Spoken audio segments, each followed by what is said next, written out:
Bismillahirrahmanirrahim, and we are working on the IELTS writing exam. IELTS writing exam is an exam of 60 minutes in total. ये 60 minute का एक exam है and this exam of 60 minutes in total has exam of 60 minutes in total, and this specific exam of 60 minutes will require us to perform two different tasks.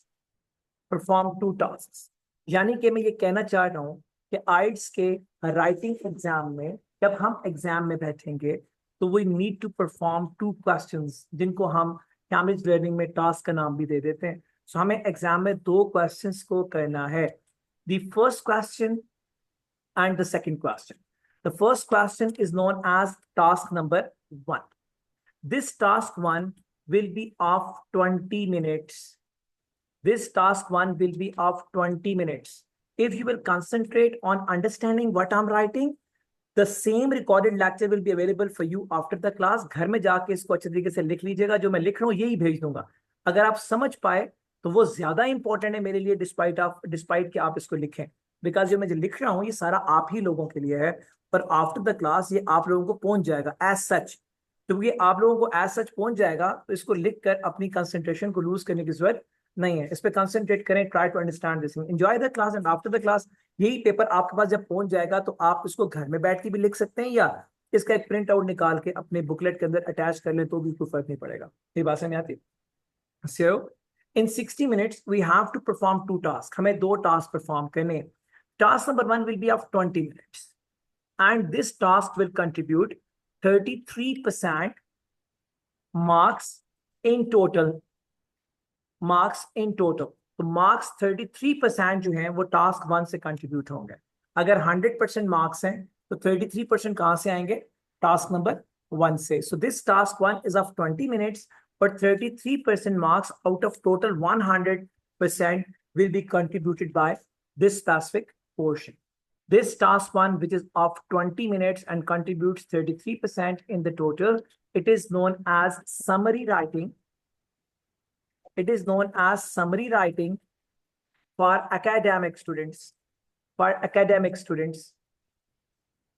For the academic students. जो लोग IELTS academics कर रहे हैं उनके लिए task 1 will be known as summary writing. So now what is summary writing? Now we need to understand that thing. मैं एक एक स्टेप में जा रहा हूं.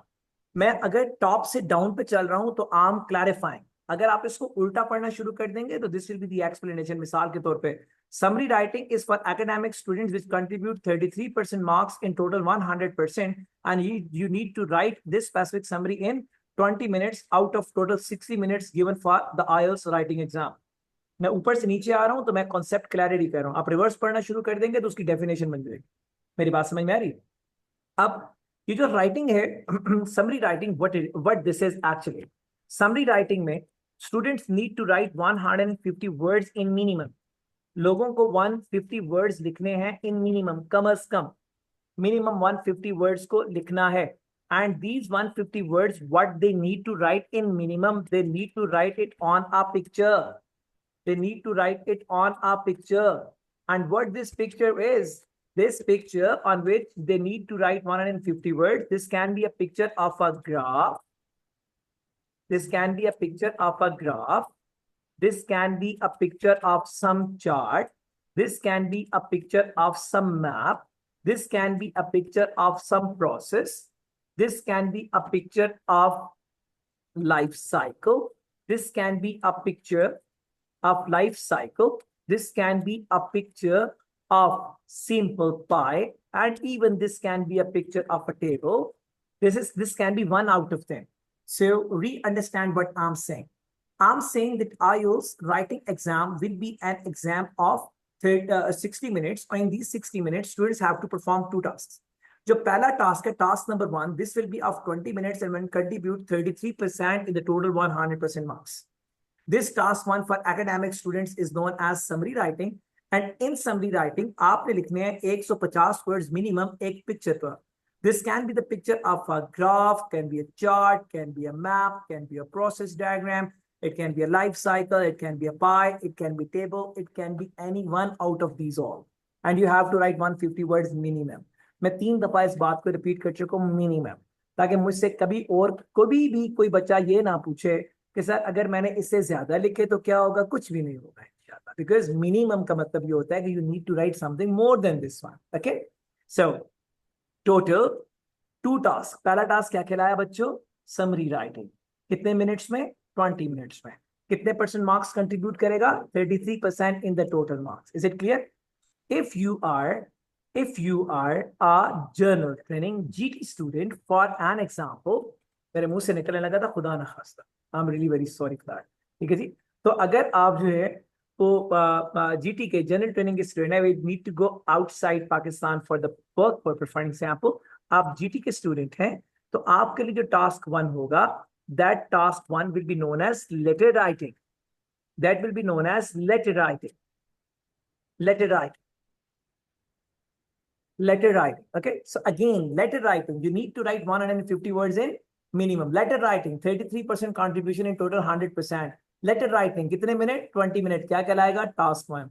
Is it done or not? The rest things are same.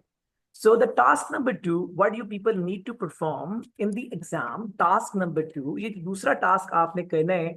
This task for every student will be for, this task for every student will be of 40 minutes.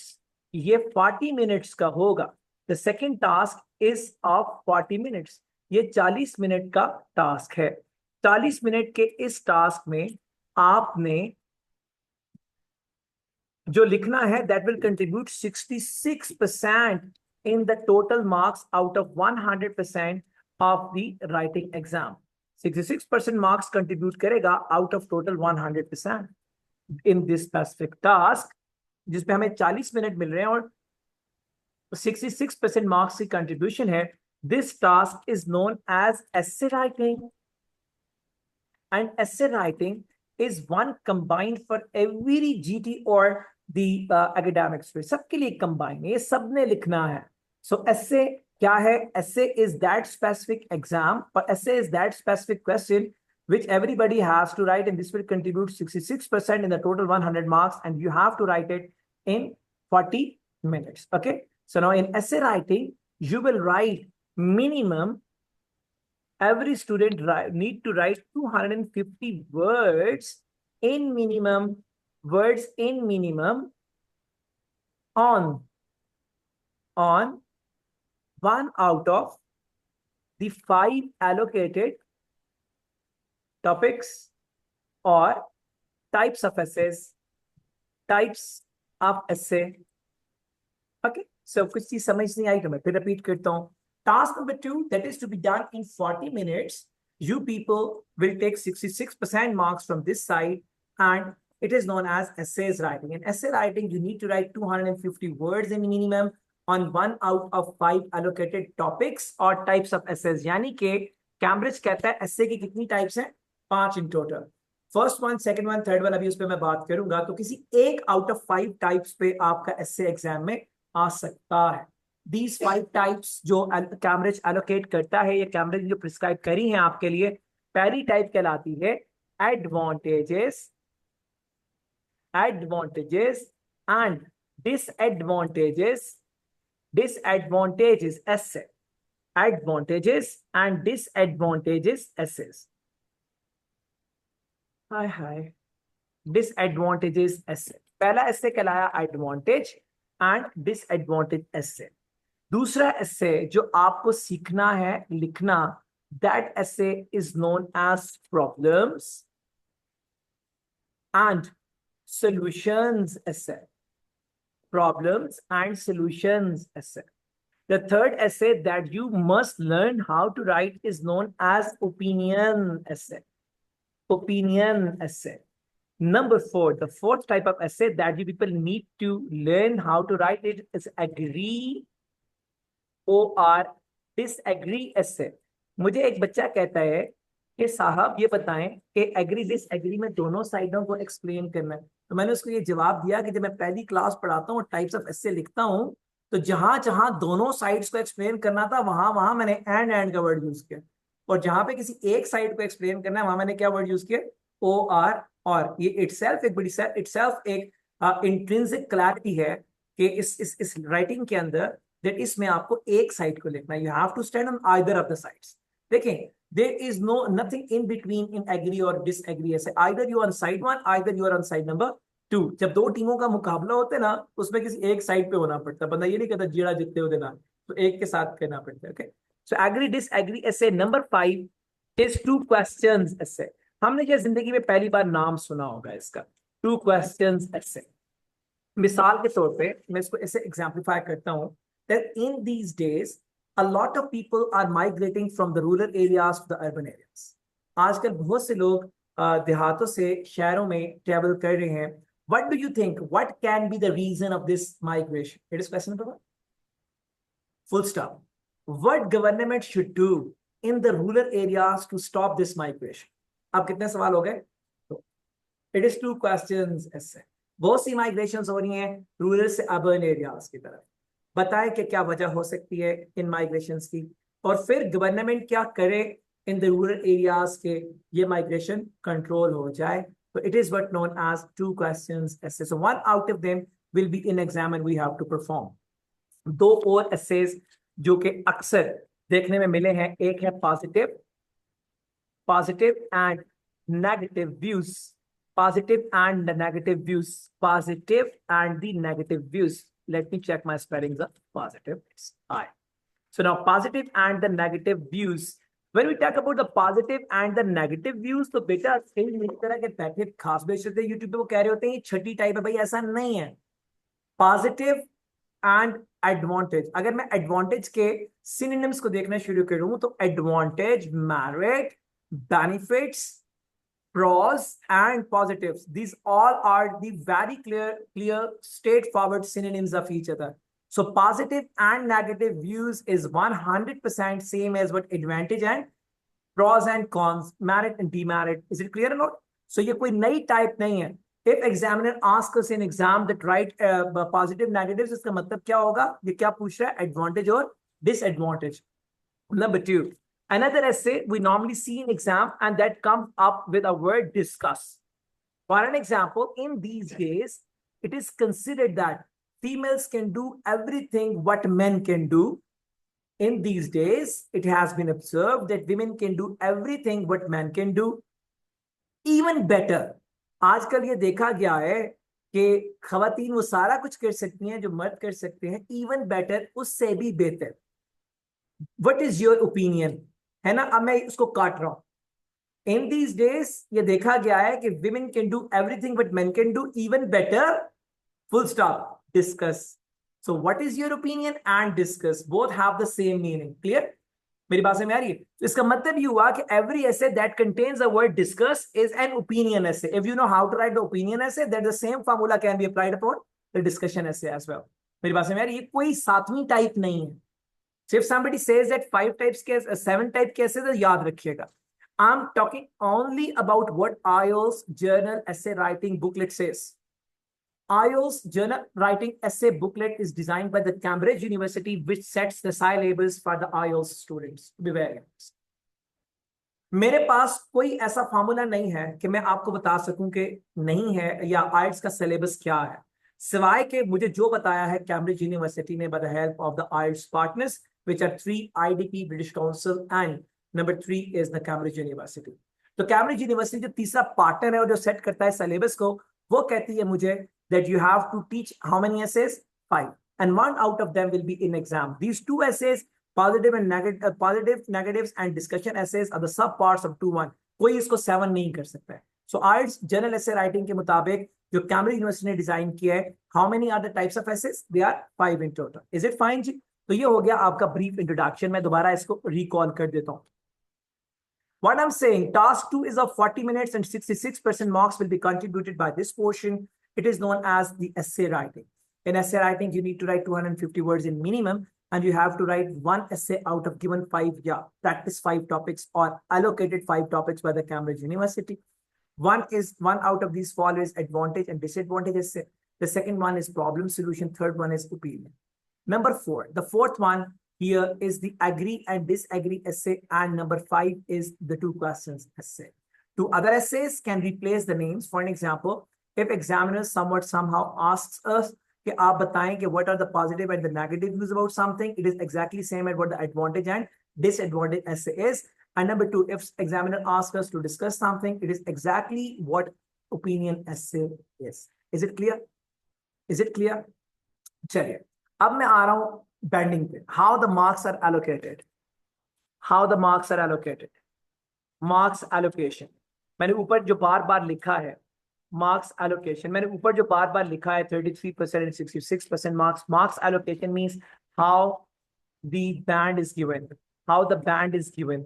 अब band is given से क्या मुराद है? What do you mean by band? Actually IELTS का जो score है ना, वो जिस वर्ड में रिफ्लेक्ट होता है, that word is known as band. And this band ranges from 0 to 9.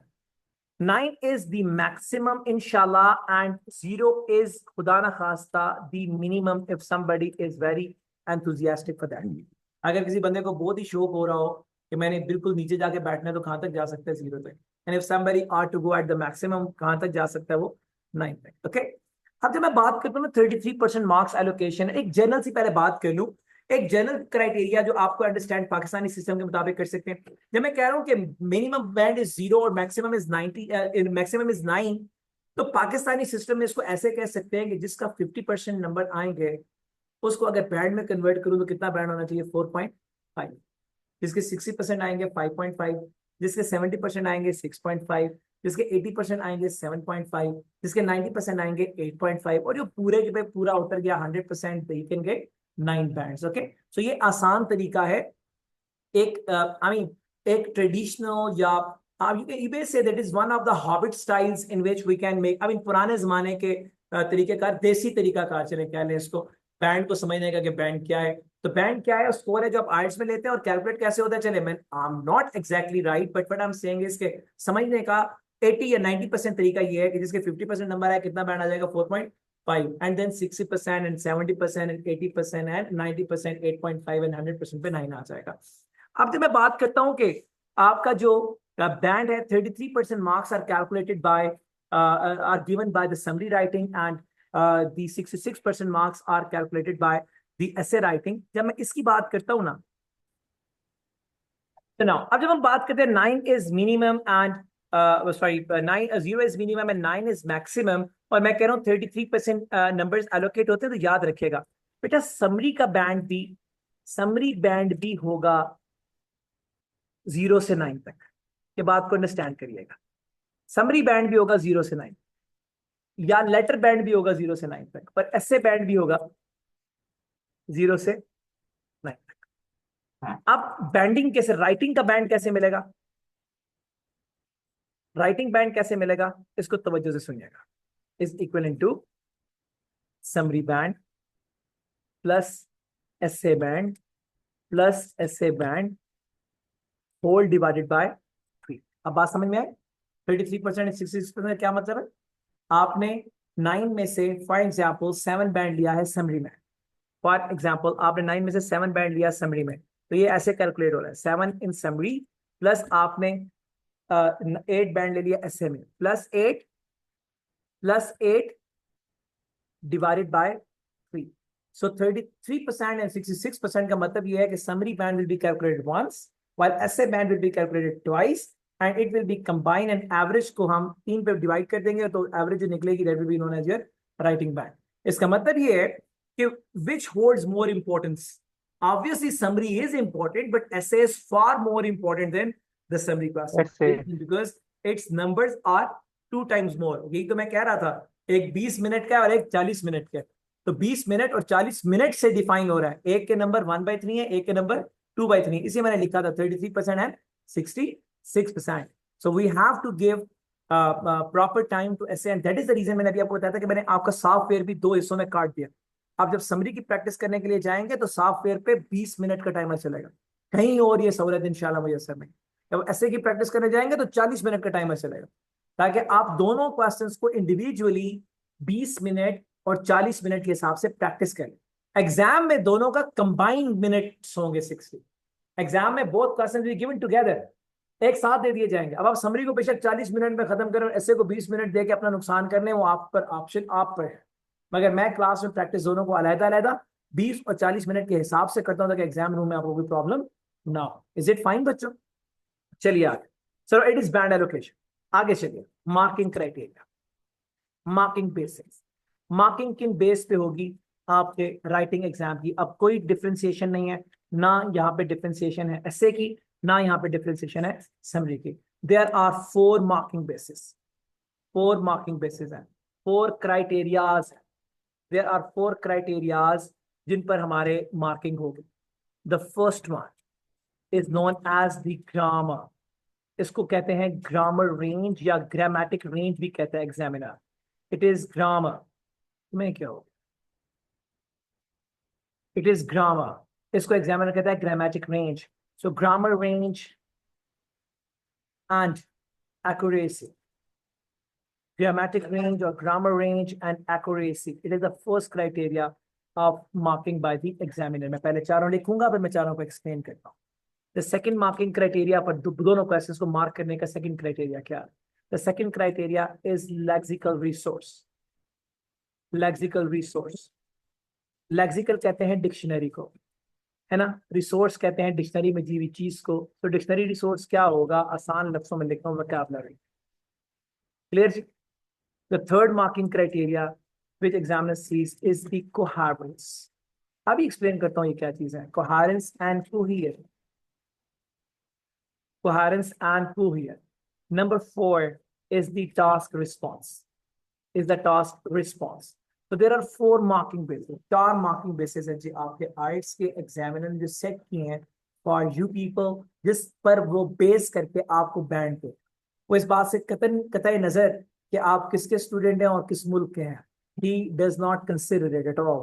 What he considers is how strongly you perform on 4 parameters: grammatic range and accuracy. Number 2 is lexical resource. Number 3 is coherence, coherence, and number 4 is the task response। These are 4 marking bases। Number 1, what do you mean by the grammatic range? इसका मतलब है examiner sees us how strong we are on the tenses। We talk about the tenses। बचपन से हमें 12 बता के इतना खवार किया टीचर्स ने हमारे, कैसे उसी क्लास में, छठी की क्लास थी मेरी, और मैं तो उर्दू मीडियम का पढ़ा हूँ, मुझे अब उर्दू नहीं आती, बट मैं अल्हम्दुलिल्लाह उर्दू मीडियम का पढ़ा हूँ and started learning A for Apple when I was in class 6, when I was in class number 6। तो मैं बता रहा हूँ कि when I was in class 6 तो मुझे उसी साल में बताया गया कि 12 टेंस भी तुमने याद करने हैं और 14 प्रीसेप्ट्स भी थे उर्दू में, उनको कहते हैं नकात, कायद आजम के 14 नकात। तो जब मैंने दोनों को जमा किया तो 26 लगे मुझे।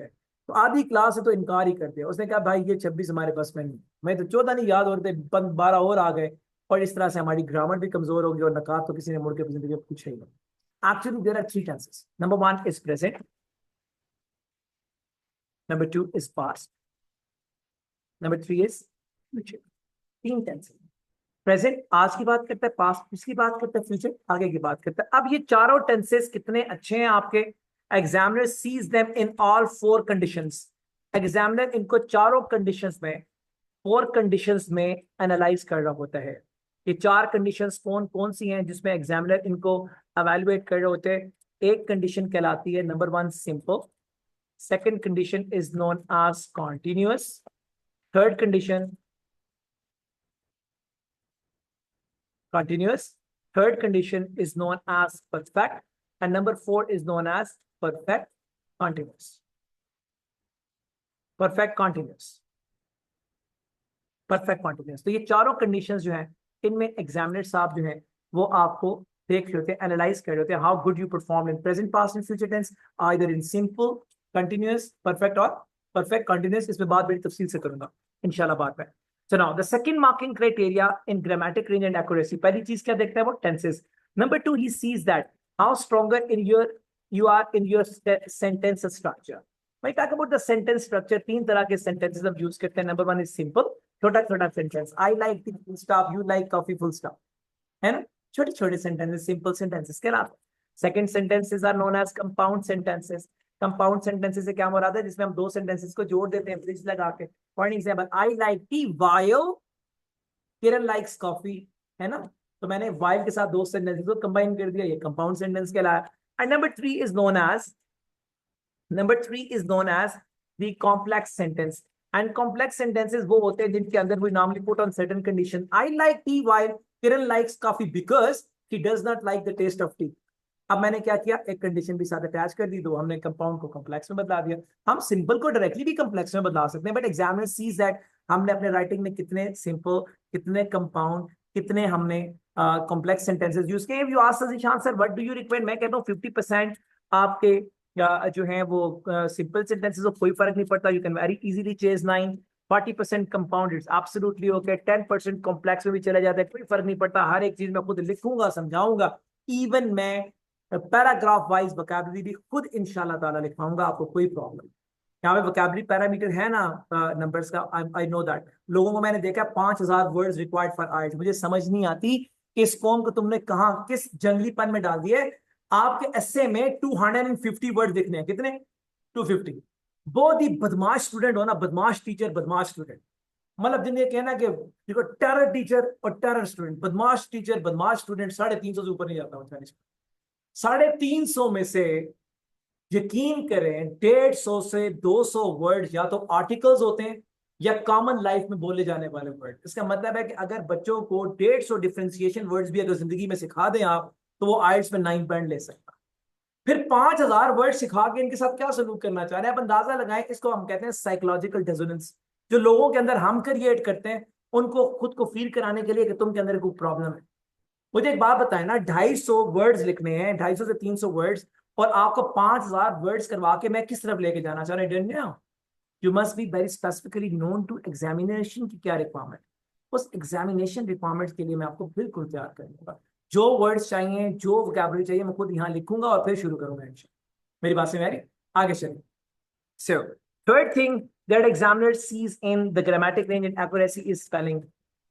सबसे बड़ा जो गुना आज हमसे हो रहा है ना, दैट इज स्पेलिंग मिस्टेक. और उसमें आपका या मेरा कसूर नहीं है. मैं as an teacher I am giving you my words that मेरे 50% स्पेलिंग पहली दफा में गलत हो जाते हैं, मैं दोबारा ठीक कर रहा हूँ बगैर देखे करता हूँ अल्हम्दुलिल्लाह, लेकिन कह रहा हूँ गलत क्यों, what is the reason of it. ये एंड्रॉइड फोन ने किया. आप लिखते हैं COMP, वो नीचे देते थे क्या लिखना चाह रहे हैं, कंपाइलेशन, कंपोजिशन, कंपटीशन, कंपनसेशन, है ना. अब आपने जिसको सेलेक्ट करना होता है उसको आप टिक कर देते हैं. पहले 4 सबके बड़े ठीक है, आगे सबके ढीले मेरे समेत. तो हमें अपने प्रिडिक्टेबल टेक्स्ट को बंद कर देना चाहिए if we want to regain the spelling. मेरी बात समझ आ रही है. तो spelling is another marking criteria. Lexical resource. Lexical resource का मतलब है इनके पास वोकैबुलरी की क्या रेंज. हमें बचपन से एक ही चीज सिखाई गई, जब कोई चीज ऊपर जाए तो क्या कहते हैं, इंक्रीज हो रही है. और जालिम हो, ये इंक्रीज सर्च भी हो सकता था, स्पाइक भी हो सकता था, माउंट भी हो सकता था, राइज भी हो सकता था यार. ये क्लाइंब भी हो सकता था, ये अप्रेज भी हो सकता था, ये अप्रिशिएट भी हो सकता था. लेकिन किसी ने हमें अप्रिशिएट नहीं किया कि इंक्रीज के अलावा कोई याद कर लो. बचपन से एक ही चीज देखी हमने, जब कोई नीचे जाए तो क्या कहते हैं, डिक्रीज. और ये डिक्लाइन भी हो सकता था, ये डिटीरियोरेशन भी हो सकता था, ये डेप्रिसिएशन भी हो सकता था, ये डिप भी हो सकता था यार, ये कर्टेल भी हो सकता था, ये रिड्यूस भी हो सकता था. लेकिन किसी ने नहीं समझाया.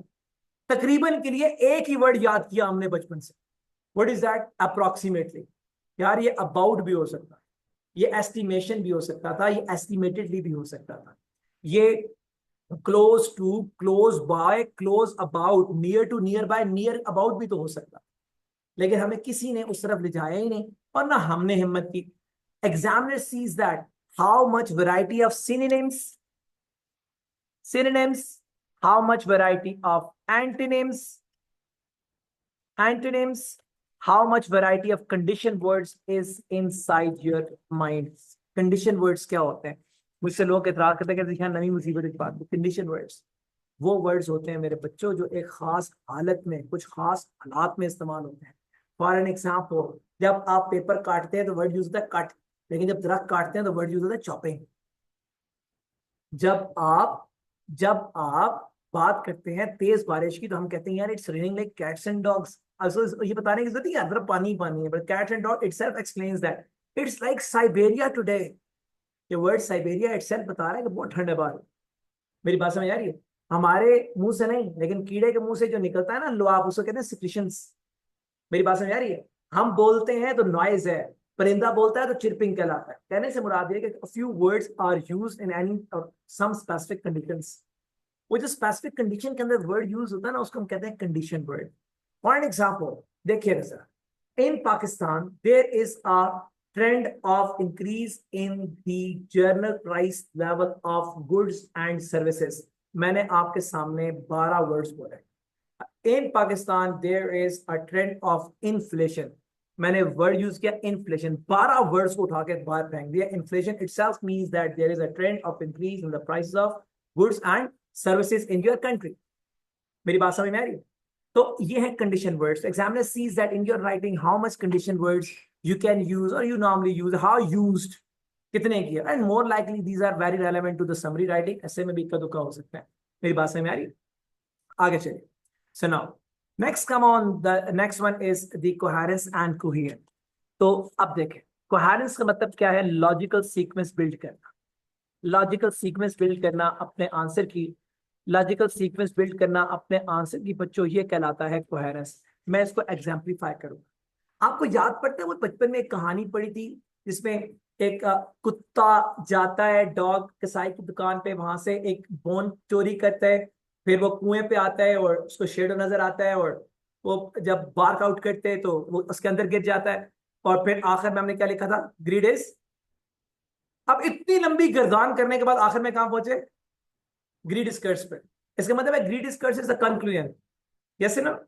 वो दरम्यान में जो आप उसको भगाते रहे, कभी कसाई की दुकान पे और कभी किधर कभी किधर, what was that? It was explanation. तो स्टार्ट कहां से ले रहे थे? Once upon a time. What is that? That is introduction. इसका मतलब in every specific writing first we have to introduce, then we have to explain and then we have to conclude. Yes no? Examiner देखता है logical sequence build हुई आपसे या नहीं हुई. मेरी बात समझ में? कैसे करनी मैं खुद बताऊंगा इंशाल्लाह. Number 2, coherent. Coherent, attaching facts and figures. Attaching facts and figures with answer ideas. मिसाल के तौर पे अगर मैं आपको ये बात कहता हूं कि इमरान खान तारीख का सबसे बड़ा बॉलर है, आप मुझे कहेंगे तेरा दिमाग खराब है, बाकी सारे बॉलर्स क्या मतलब बॉलर्स नहीं थे, तारीख का सबसे बड़ा बॉलर तो कभी जिंदगी में नंबर 1 भी नहीं रहा, सेकंड या थर्ड टॉप स्पीड बॉलर था एक जमाने में. ये क्या मैं इस तरह कहता हूं कहते हैं Imran Khan is the most disciplined bowler of this world according to Guinness book of world record because he did not deliver even a single no ball in the whole life. मैंने साथ क्या कोट किया? According to Guinness book of world record. So मैंने एक साथ fact attach किया है reference के साथ. No, you are not going to ask me that you are mad and you may be referring to the Guinness book of world record to confirm whether I am right और wrong. आप मुझे आप एतराज नहीं कर रहे, मुझ पे क्वेश्चन मार्क नहीं आ रहा. जिस सादी जुबान में समझाता हूं, अगर मैं आपको कहता हूं जब भी उम्रे के लिए जाना है एमलेट्स पे जाना, बस अब मैंने बात खत्म कर दी, आप क्या कहेंगे? वजह, रीजन, क्यों? इसका मतलब मैंने बात पूरी नहीं की.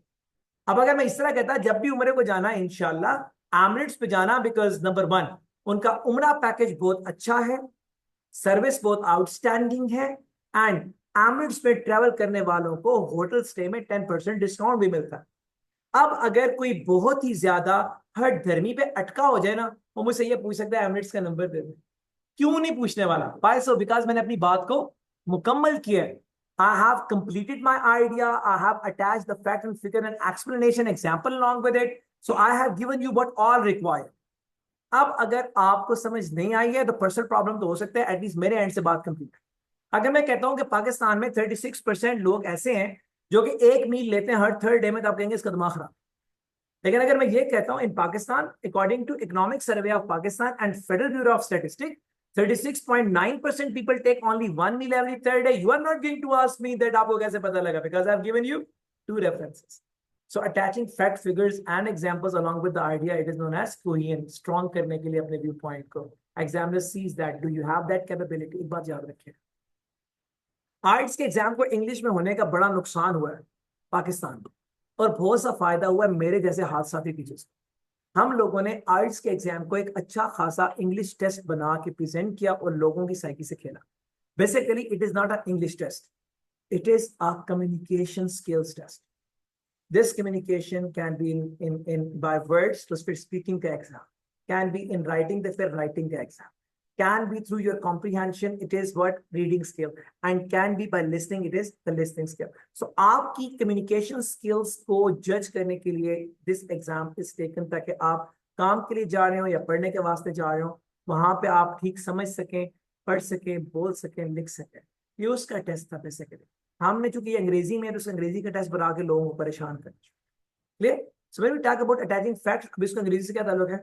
इसका ताल्लुक कम्युनिकेशन से है। मेरी बात से में आ रही? Attaching fact and the sequence, logical sequence को बनाना और फिर फैक्ट एंड फिगर्स को अपने साथ लगाना, ये अंग्रेजी का टेस्ट नहीं है, ये कम्युनिकेशन स्किल्स है। Clear? Finally task response.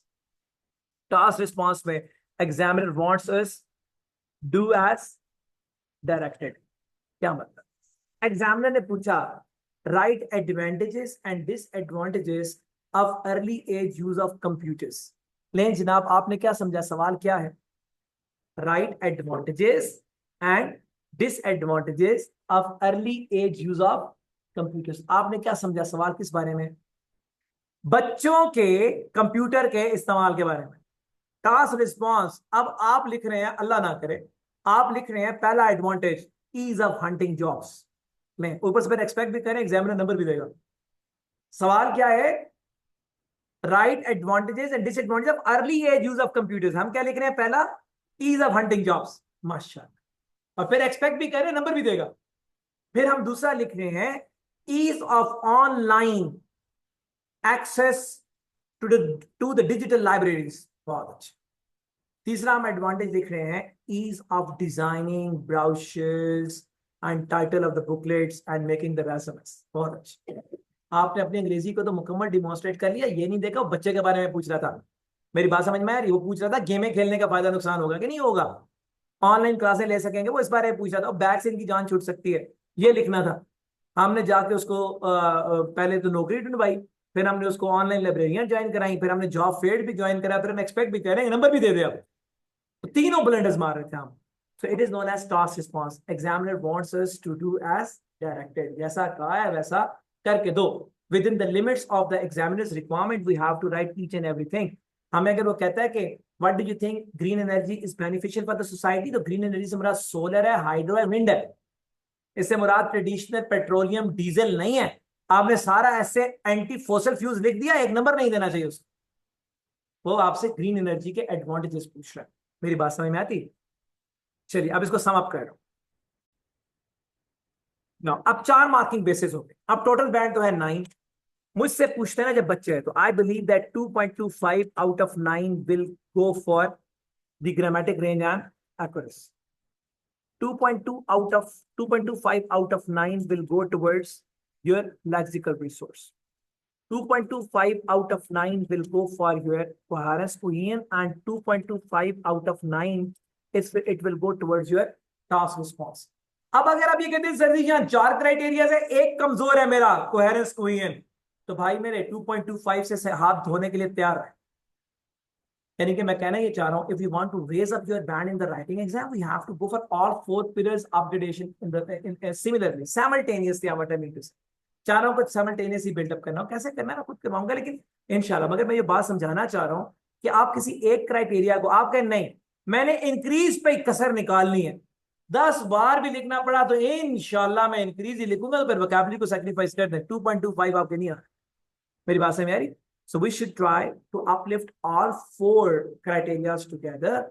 This will help us to take or maximize the band. It is not what I am saying. एक बात याद रखिए, मेरा कहना कोई अहमियत नहीं रखता है इसमें, फिर किसका कहना अहमियत रखता है? This is of examiner.